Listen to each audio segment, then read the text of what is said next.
Tardes. Pues nos gustaría saber algunas inquietudes que tenga la audiencia y en lo que empiezan a llegar sus comentarios, me gustaría preguntarle a los tres participantes qué sería su opinión o qué opinión les merece. Evidentemente es una cirugía con fines curativos, pero yo creo que una cuestión que puede preocupar sería el costo de la cirugía. Por ahí escuchamos algunos comentarios, pero me gustaría pues que los fortalecieran un poco más de viva voz. Doctor Serrano, ¿usted qué opina? Y el costo de la cirugía, por obvias razones, es mucho más económico, más barato el abordaje abierto. Y en la Ciudad de México, pues estamos hablando de alrededor de 120,000 pesos en términos, digamos, en promedio, en un hospital promedio, pero en provincia incluso los costos son aún más económicos. Y la ventaja, porque es de la prostatectomía abierta, es que es accesible prácticamente en cualquier lugar, que es una de las ventajas del abordaje abierto. No sé qué piensen el doctor Montoya y el doctor León. Pero en provincia incluso los costos son aún más económicos. La ventaja es de... Bueno, en lo personal, de hecho, era uno de los principales argumentos que había hecho notar en la plática, que el hecho de que el costo de la cirugía laparoscópica es muy competitivo y actualmente es precisamente ese el costo que mencionó el doctor Serrano, alrededor de 120,000 pesos una prostatectomía radical laparoscópica, con las ventajas de un menor dolor, menor hospitalización, la hace un procedimiento muy competitivo en un país como el nuestro, un país en desarrollo, en donde el uso del robot y bueno, comparado con los 2 millones que cuesta el robot, con los $100,000 que cuesta su mantenimiento y los alrededor de $1,500 por cirugía, realmente creo que la hace una cirugía sumamente competitiva y en lo personal creo que esto es lo que uno de los aspectos que la sigue manteniendo en una posición súper vigente para nosotros. Totalmente de acuerdo con lo que mis colegas dicen. De hecho, lo menciono en mi presentación. El promedio de un hospital en la Ciudad de México son 238,000 pesos y eso es el inicio de lo que un paquete con 2 noches de hospitalización y sin contar ninguna complicación, ni el uso de hemostáticos suprafisiológicos o algunas otras cosas que de repente se pueden llegar a requerir. Y definitivamente estoy totalmente de acuerdo con el doctor Serrano y con el doctor Montoya. La cirugía robótica, pues si bien tiene ventajas sobre los otros tipos de cirugía, una de las grandes desventajas que tiene, y sobre todo en un país como el nuestro, pues es su costo, definitivamente. Bueno, pero esto yo creo que también tiene que ver si tienes una compañía de seguros, que ahora en la actualidad esto ya es mucho más común. La cirugía abierta siempre será un bastión que yo considero que al menos en nuestros países, hasta que pues, logremos asimilarnos a un tercer nivel de, primero de atención médica y de acceso a la salud con los costos, pues yo creo que todo el mundo preferiría operarse por mínima invasión en primer término. Pero lo más importante también son los resultados oncológicos, que vemos que en los tres tipos de cirugía, pues son bastante satisfactorios. En las instituciones públicas, en las que prácticamente todos nos formamos y laboramos, la mayoría, pues yo creo que sigue siendo muy, una participación muy alta, aunque en el centro médico en realidad ya prácticamente todos nuestros procedimientos son de mínima invasión. También ya es raro que realicemos cirugía abierta para una cirugía grande, hablemos desde un quiste renal hasta una prostatectomía radical, pastillas de la unión, en fin, muchas cosas que se hacen solamente o antes las hacíamos por vía abierta. Pues en el proceso formativo, ¿ustedes creen que se sigue o se debe seguir educando a los residentes que deban de tener el conocimiento abierto, o como en los países más desarrollados, en los que pues ya hasta para las vesículas consideran que ya es demasiada agresión hacer una cirugía abierta. Doctor Montoya. Y yo creo que ese punto que usted acaba de mencionar es una controversia sumamente vigente, porque realmente la mayor parte de los urólogos a su egreso realizan la cirugía en la que fueron entrenados. Es decir, si fueron entrenados en laparoscopía, bueno, lo más probable es que continúen con esa práctica. Si fueron entrenados en robot, bueno, también va a ser su preferencia. El gran problema es precisamente que todas las complicaciones, absolutamente todas complicaciones transoperatorias, pueden requerir de convertir la cirugía a cirugía abierta. Y en ese sentido creo que la balanza en este momento se ha inclinado hacia los procedimientos de mínima invasión y ha dejado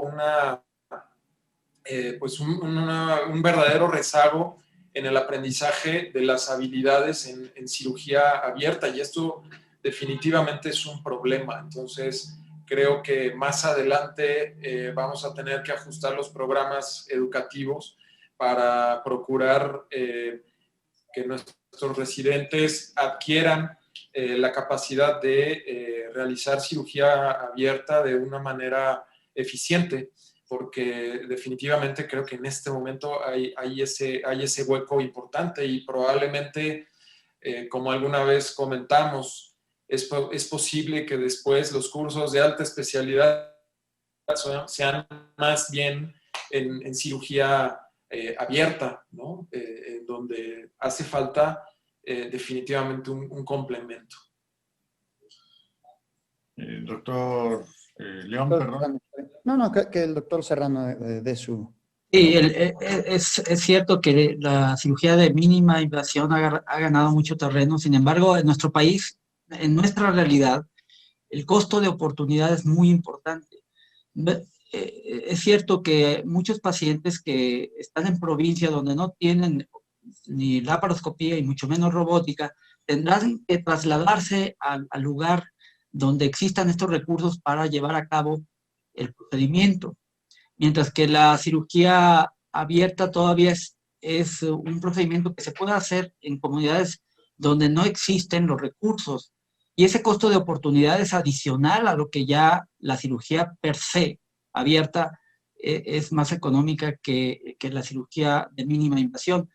Y por otra parte, el comentario del doctor Montoya en relación a que los residentes tienen que aprender la cirugía abierta de la prostatectomía radical es sumamente importante porque muchos de ellos irán a comunidades donde no se tienen los recursos, esa es nuestra realidad, y donde no tenga que referir el paciente a centros de referencia donde existan dichos recursos. Entonces, el costo de oportunidad es una parte importante que tenemos que tener en cuenta.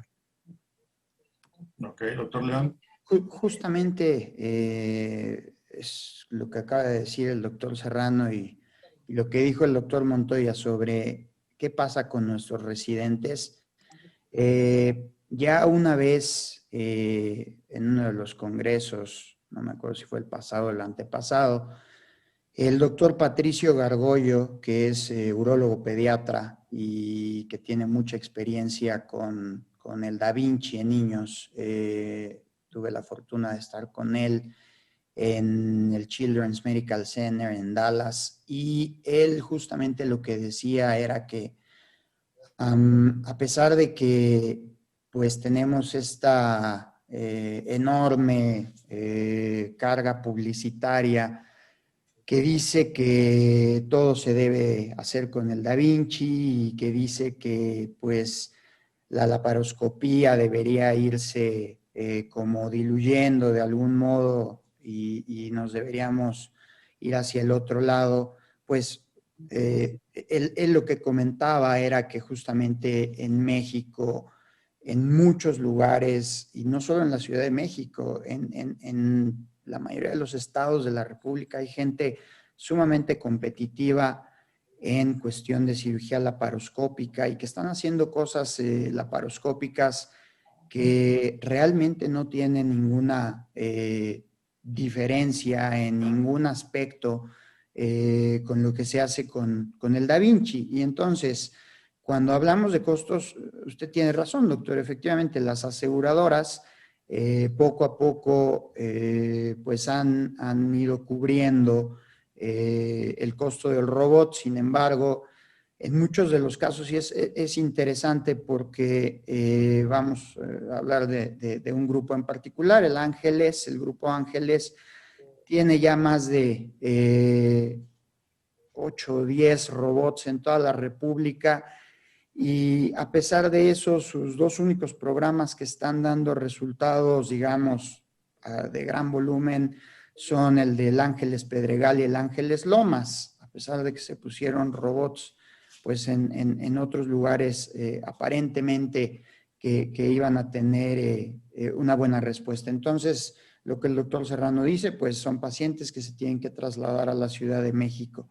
Y al final, otra cosa que también dijo el doctor Montoya, y es muy cierta, una cirugía robótica, digamos, en primera instancia, si se complica y el cirujano es un cirujano laparoscópico entrenado, pues la puede convertir a cirugía laparoscópica. Pero si aún así tiene una complicación más grande y que no puede ser resuelta por esta vía, pues lo va a tener que abrir. Y el problema viene ahí, en donde de repente si tenemos residentes que ya no tienen las capacidades o las destrezas de la cirugía abierta, pues ¿a quién le van a hablar para que le resuelvan sus problemas? Sí, en esa parte es muy importante seguir incidiendo en que yo creo que todavía, a pesar de que esto se irá popularizando cada vez más, posiblemente haya mayor acceso a la salud, los programas nacionales, federales tendrán que ir invirtiendo, como cuando empezábamos con las próstatas que eran abiertas, evolucionamos a la RTU, en fin, a las nuevas tecnologías. Pero los muchachos que están en nuestras manos, en los procesos de formación, yo creo que deben de continuar preparándose y formándose pues, en una forma híbrida, le llamemos, que deban seguirse insistiendo en la cirugía abierta y eventualmente con la facilidad de las nuevas tecnologías. Aquí tenemos dos preguntas. Una es para el doctor León. Comenta un doctor, que no pone su nombre, que si por qué hace usted la linfadenectomía laparoscópica y no robótica. Precisamente por cuestión de costos. Vamos, así me entrené y digamos que esto fue, es una de esas respuestas como por la medicina basada en mi experiencia, pero la linfadenectomía en cuanto a tiempos, y esto lo tenemos medido, hecha por vía laparoscópica,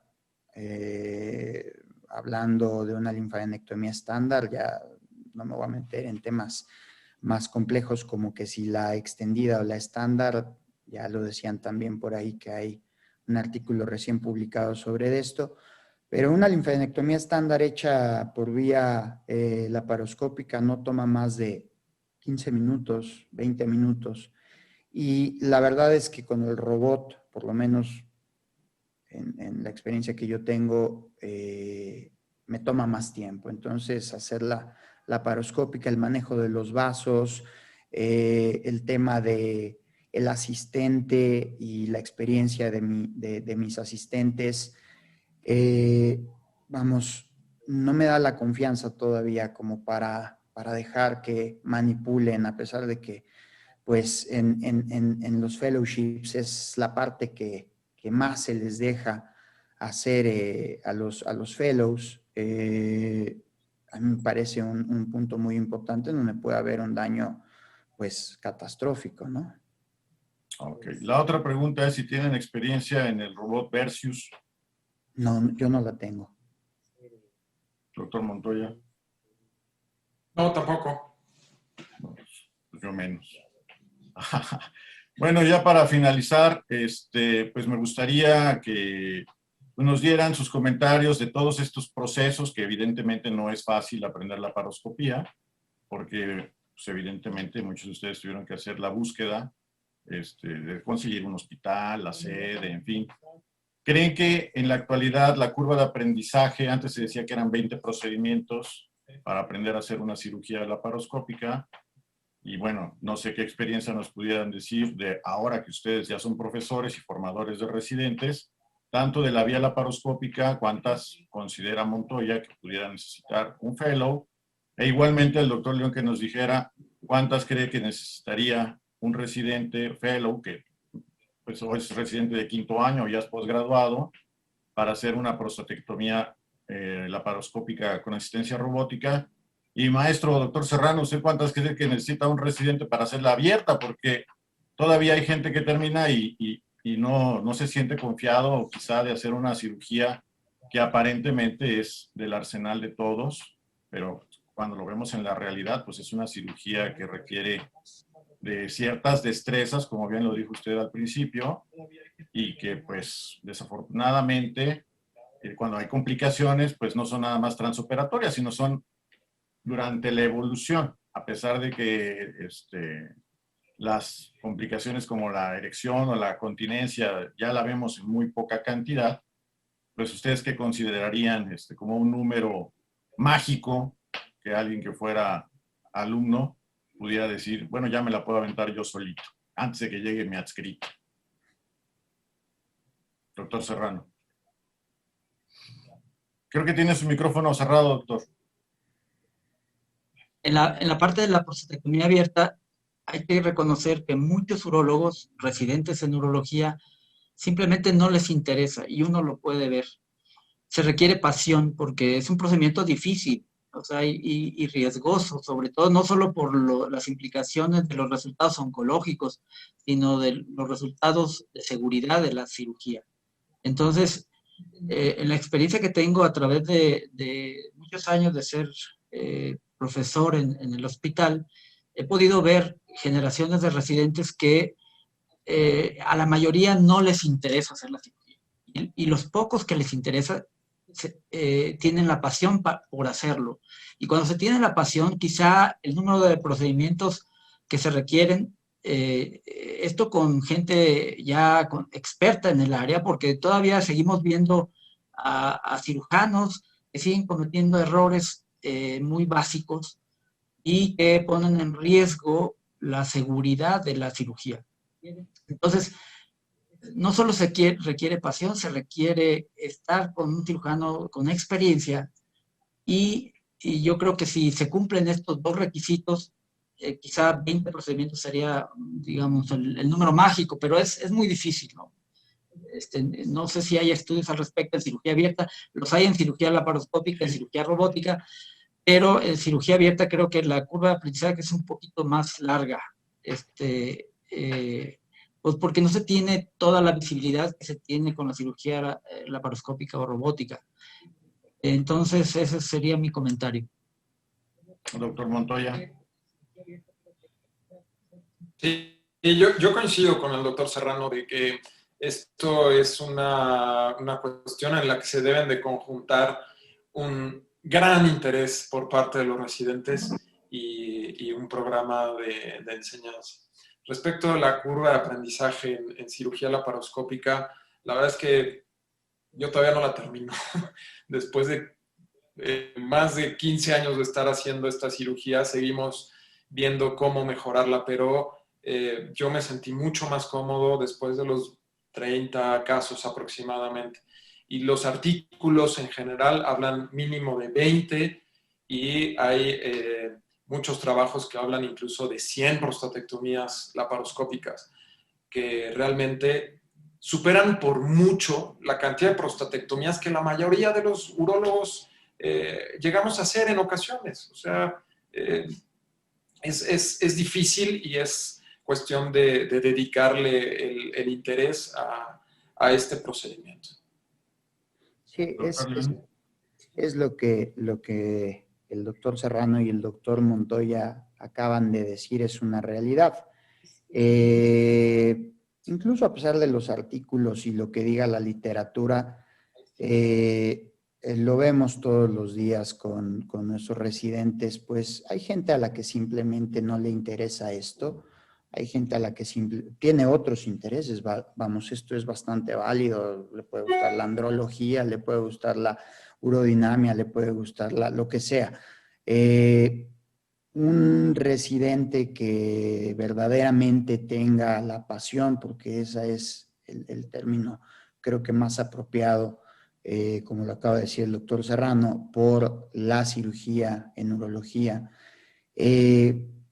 definitivamente requiere cierto número de procedimientos, vamos, y yo les puedo decir cómo fue mi aprendizaje. Yo tengo 10 años haciendo esto desde que empecé en mi fellow y pues yo me entrené originalmente en laparoscopía y en robótica, un poco menos, digamos, del tiempo que estuve en Alemania, pero regreso a México y más o menos desde el 2015 empiezo a hacer cirugía laparoscópica. La verdad es que me siento muy cómodo, como dice el doctor Montoya. Bueno, la realidad es que uno sigue aprendiendo y mejorando la curva a pesar de que llevemos los procedimientos que llevemos, pero pues sí, alrededor de unos 20, 30 procedimientos para decir, ya me siento cómodo haciendo esto, a mis pacientes les está yendo bien. Y ahí yo diría, pues hay dos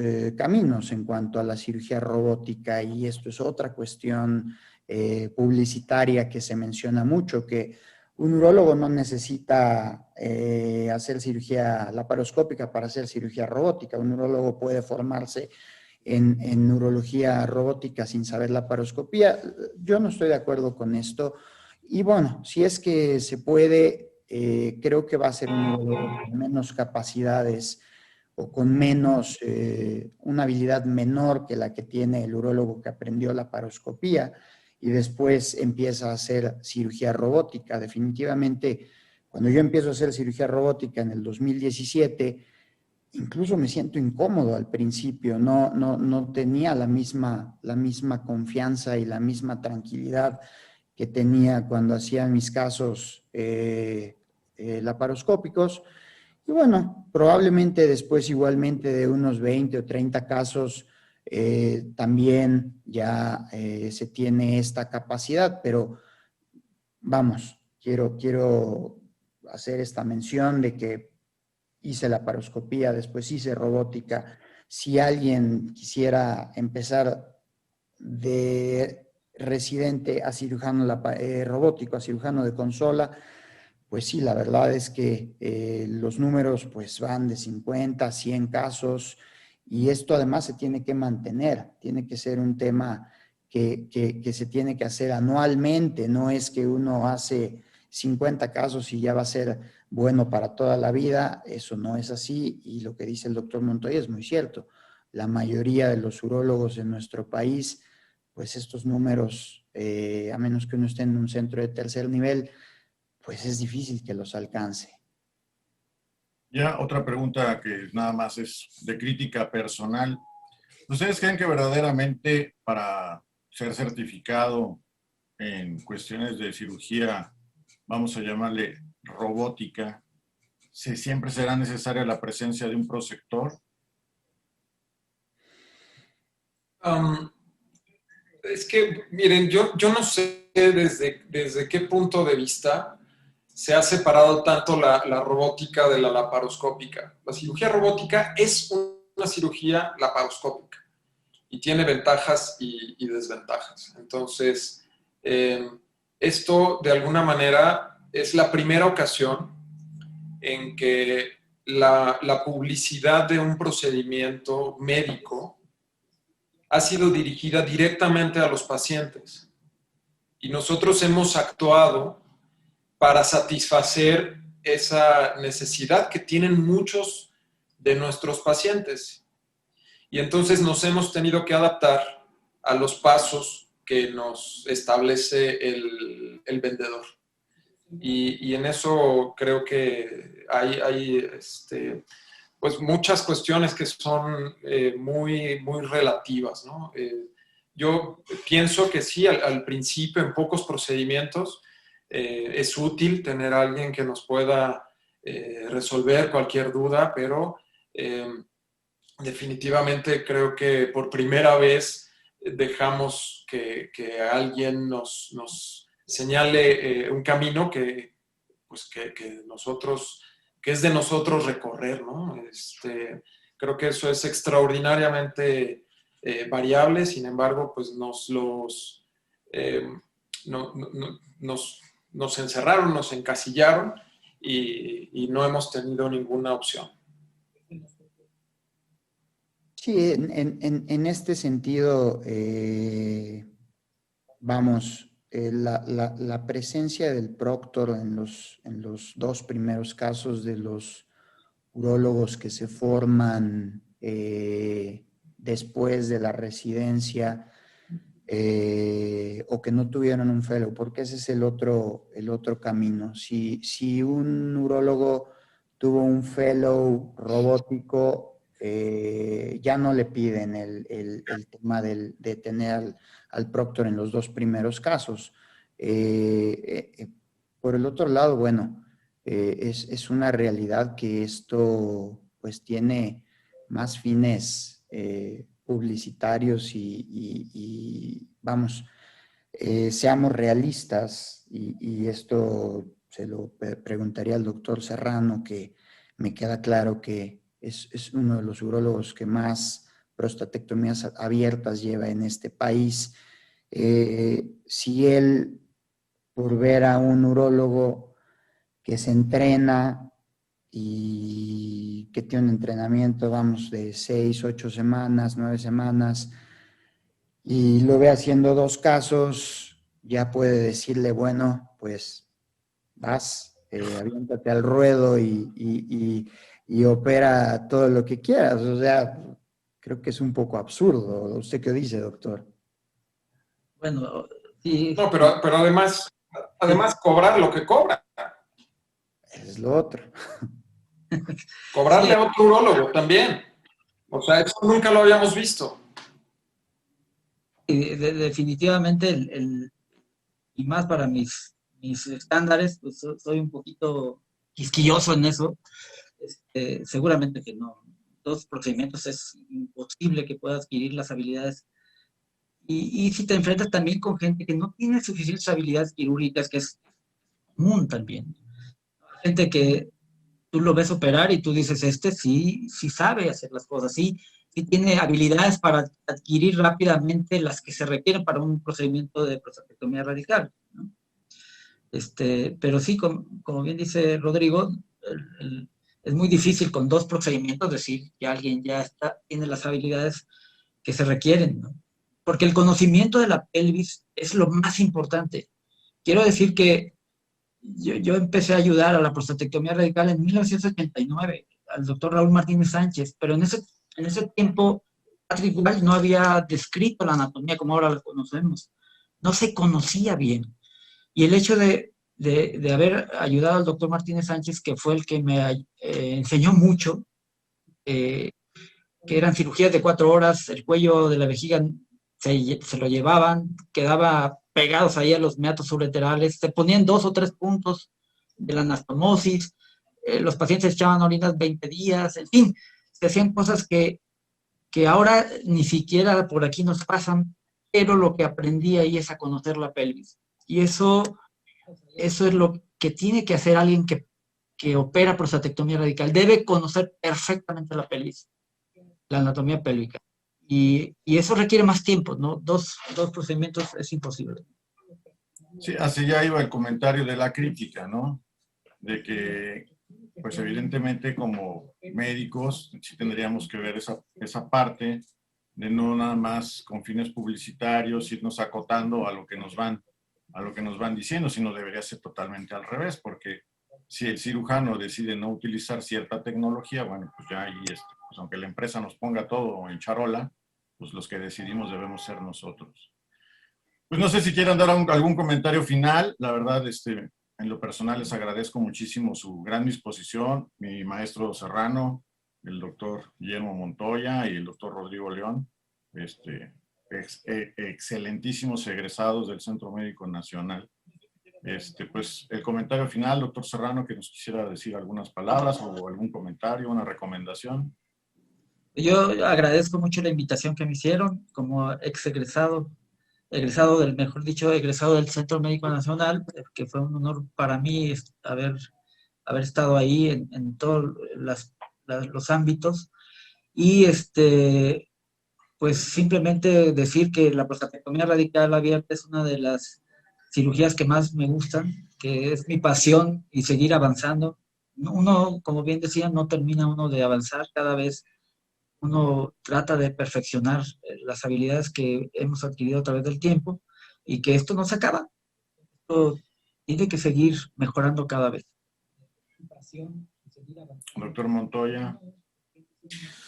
De la misma manera, creo que la prostatectomía radical es un placer que uno persigue y cuyos resultados dependen fundamentalmente del dominio de la técnica que uno desee emplear. Hay prostatectomías abiertas perfectas, hay prostatectomías por mínima invasión que pueden ser un desastre. Entonces, como la literatura lo indica, los únicos dos factores que influyen realmente en los resultados son el volumen como cirujano y el volumen en la institución en donde se realice. Entonces, definitivamente creo que son técnicas que tienen pros, contras, pero finalmente los resultados a largo plazo aún no han demostrado claras ventajas de unas sobre de otras, porque, bueno, pues todavía somos muy heterogéneos como cirujanos y a esto, bueno, le queda todavía una larga historia. Doctor León. Claro, de igual forma me gustaría agradecer la invitación y pues el honor de estar con todos ustedes que fueron mis maestros. Y sí, definitivamente estoy de acuerdo con todo lo dicho en cuanto a que, pues primero que nada, no tenemos que dejarnos llevar por la publicidad.